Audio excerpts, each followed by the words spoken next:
learn those secrets. And I'm here to tell you I have found some of them. And I have proved them to be true. Amen. I have been to Mexico. That's on the southern border of America.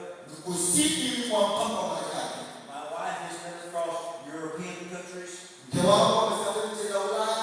And we have been in Uganda and we have been in Tanzania. And the principles that I'm teaching work everywhere I go. If it is the gospel of Jesus Christ, it will work anywhere in the world. Amen. If it doesn't work anywhere in the world, it's not the true gospel. Many years ago, I was teaching what I'm going to teach at this seminar. And a man came up to me and made this statement.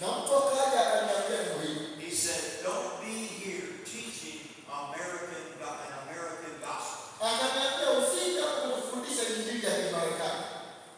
There is no American gospel.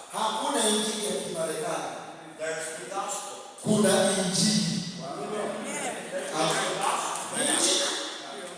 The Bible is truth.